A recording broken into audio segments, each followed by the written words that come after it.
os direitos e deveres dos condôminos, o que cada condômino tem de direito e o que cada condômino tem de obrigação, de dever, tá? Bom, relembrando que os voluntários são aqueles que dependem da vontade das partes. Mas ainda que eu manifeste a vontade de constituir um condomínio e você também manifeste a vontade de constituir um condomínio e mais alguém juntamente conosco manifeste essa vontade, mesmo assim, mesmo dessa forma, nós não estamos livres de direitos e obrigações para os demais. Não é porque a gente concordou que tem que comprar o barracão, que de repente agora tanto faz o que a gente fizer um com o outro, está tudo valendo, está tudo bonitinho. Não, eu tenho direito tanto quanto você tem direito, tanto quanto os demais têm direito. Eu tenho obrigações tal qual você e tal qual os demais, tá?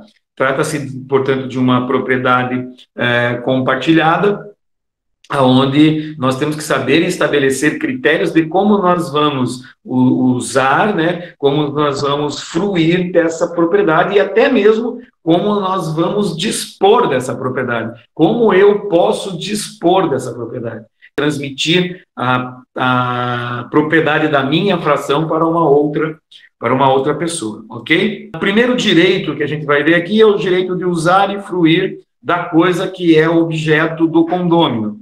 É um direito garantido a qualquer dos condôminos.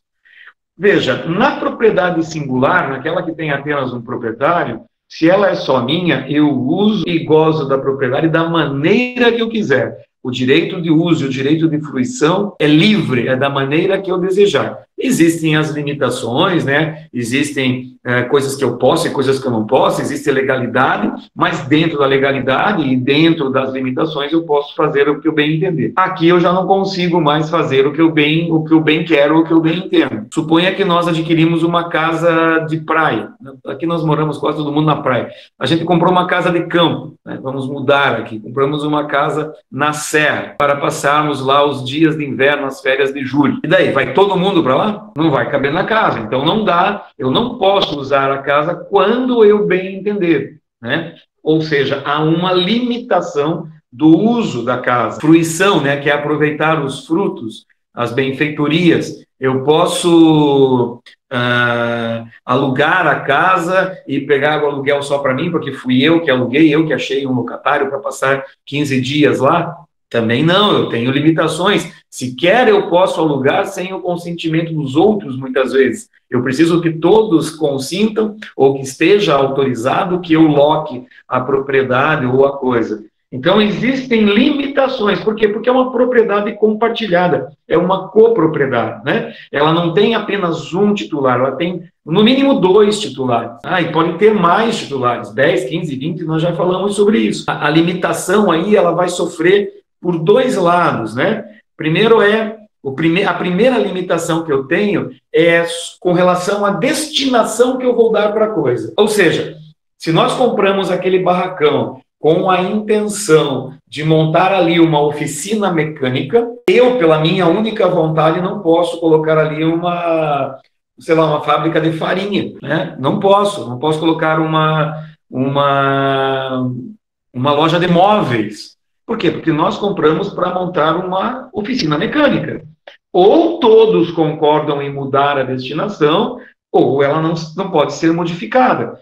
Isso é uma limitação imposta com relação à destinação. Que destino será dado à coisa que foi comprada? Compramos um veículo, né, ou compramos um lote com vários veículos para quê?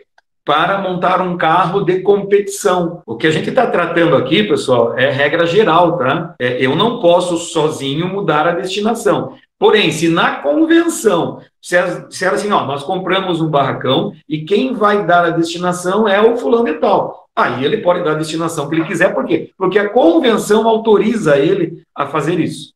A convenção autoriza ele a explorar e a retirar os frutos desse bem por 2 anos. Ou seja, nos primeiros 2 anos é só ele que vai receber os frutos, não serão divididos.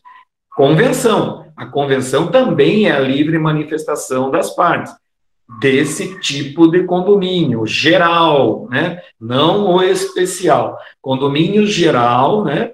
Eu estipulo essas vontades. Que eu não posso, lá no lugar onde nós adquirimos para a produção de soja, simplesmente transformar aquilo num turismo rural a partir de agora, né? Não posso fazer isso. Por que eu não posso fazer isso? Porque eu estou predestinando, né, aquilo que eu estipulei lá no início do nosso negócio, no início da nossa manifestação da vontade.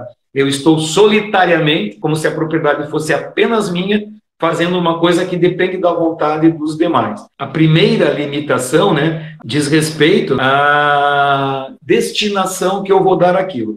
A segunda limitação me limita ao uso diretamente e ao gozo. No seguinte sentido, eu não posso excluir do uso ou da fruição qualquer outro condômino. É aquilo que eu falei lá do uso da casa da praia, ou do uso da casa do campo, ou do uso do apartamento em algum lugar, ou do quarto de alguma... Eu não posso excluir do uso e do gozo qualquer um, né, pela minha vontade, né, só pela minha vontade, pela vontade única minha ou de qualquer outro condômino, eu não posso excluir tanto do uso como do gozo qualquer outro condômino.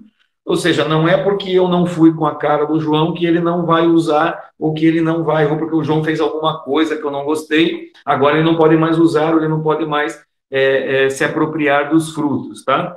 Não posso fazer isso, não é um poder que eu detenho. Por quê? Porque essa é uma propriedade compartilhada. Eu tenho outros condôminos. Ah, mas é possível a gente estabelecer que um não vai usar ou que o outro não vai? Ninguém pode me impedir de uso e gozo, nem os demais, a não ser que eu concorde. Eu tenho um direito garantido. O meu uso e o meu gozo pessoal, nem os demais podem tirar, gente, tá?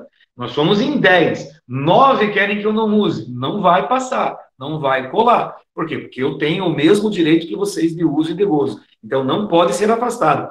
Quando que eu deixo de usar ou de fruir? Quando eu mesmo abro mão. Né? Quando eu mesmo, em convenção, digo que não quero o uso e não quero a fruição daquilo ali. Pode ser por um tempo, pode ser para sempre, sei lá. Depende da minha vontade. Eu posso abrir mão desse direito, tá? Mas os outros não podem me impedir. Ninguém pode me impedir, tá bom? Não há como se apropriar da coisa em condomínio sozinho, impedindo que os demais também sim, não podem. Uso e fruição de forma simultânea sobre a coisa deve ser estabelecido em acordo entre os interessados, né? Que é a convenção. Eu posso fazer uma convenção de condomínio.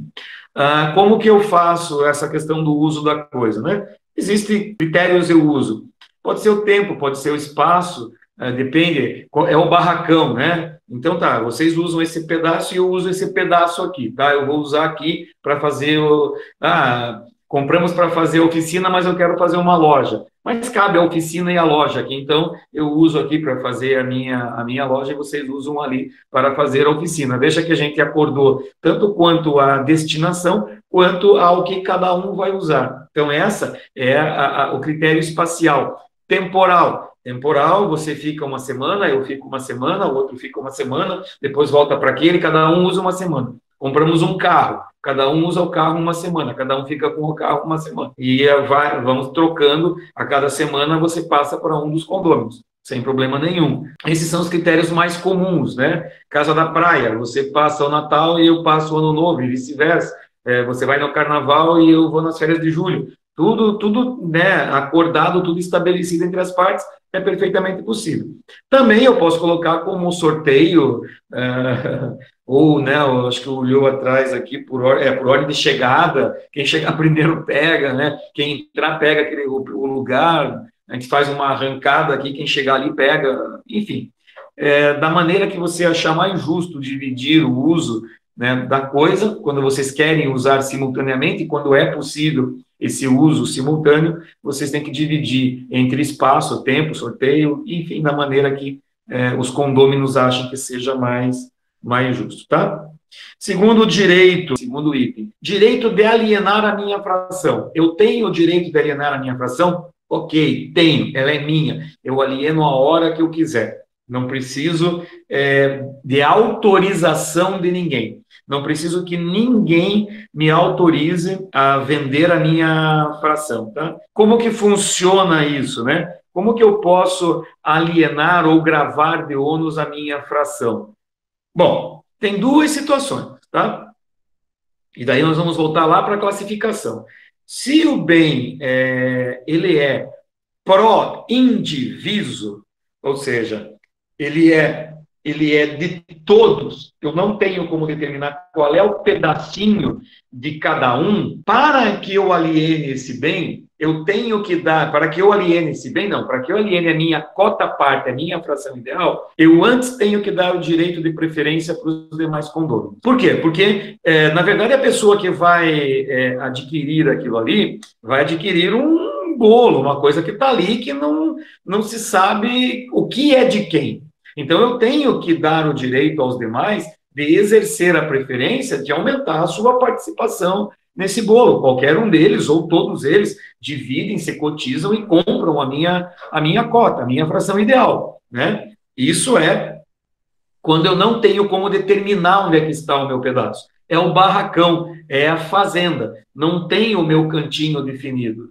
Agora, se eu estou com a minha salinha, ela é divisível, né? É pró-diviso, ali está a minha salinha, aí eu não preciso dar direito de preferência, não preciso de autorização, não preciso de nada, eu vendo a qualquer tempo, a hora que eu quiser, do jeito que eu quiser. Então, o que difere, né? O que muda no meu direito de alienar ou de gravar de ônus?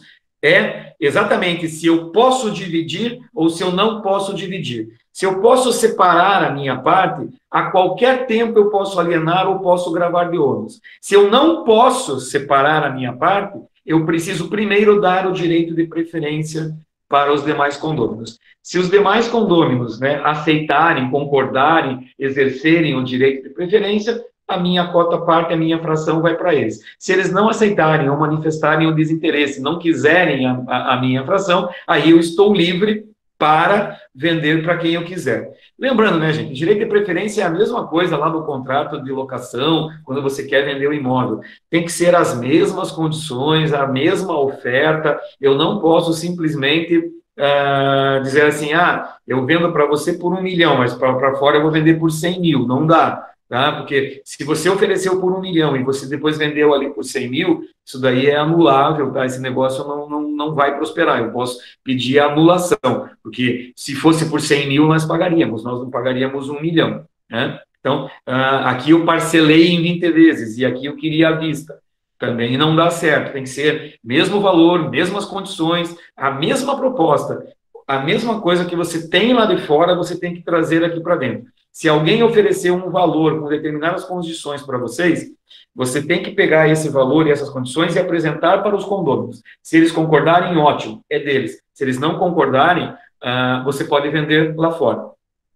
Não dá também para fazer, algumas pessoas perguntam para mim, mas e se eu quero vender por 1 milhão? Daí eu ofereço por 1 milhão, e eles dizem não, e daí eu ofereço no mercado por 1 milhão e aparece alguém que vai pagar 700 mil. O que a gente faz daí? Se eu quero aceitar os 700 mil, você tem que voltar, né? Esse é o correto, e oferecer para os condôminos para que eles exerçam uma preferência na nova proposta agora. Existe uma nova proposta, né? Aquela proposta eles falaram não. Você não conseguiu o comprador naquela proposta, mas você tem uma outra proposta. Então eles têm que exercer o direito de preferência ali. Porque agora é uma outra negociação, é uma outra forma de pedido de aquisição, tá? A mesma regra vale se você vai hipotecar ou vai gravar de ônus e corra o risco de você perder essa fração numa eventual execução mais na frente. Vou fazer um empréstimo com garantia real e vou dar a minha fração ideal como garantia. Posso? Pode. Tá? Quanto que você precisa? Eu preciso de 100 mil e vou pagar nessas condições, os 100 mil, assim, assim, assim. Veja, eu vou dar em garantia, né? Uma vez que eu vou dar em garantia, eu estou na iminência de, se eu não pagar o empréstimo, eu posso sofrer uma execução e, como é uma garantia real, eu posso perder a minha fração. Então, antes de fazer a transação financeira, eu devo dar o direito de preferência aos demais. Então, isso vale tanto para a alienação direta quanto para a gravação de ônus, né? Ou qualquer outra situação, né? Que venha ter a possibilidade de eu perder a propriedade numa eventual execução. Lembrando que eu estou falando do condomínio geral voluntário. Defender a posse ou reivindicá-la de terceiro. Aqui cabe tanto o direito de promover as ações possessórias como a reivindicatória. A possessória, eu trato apenas da posse, ali não discuto a propriedade, não há uma briga com relação à propriedade. A reivindicatória tem uma discussão com relação à propriedade.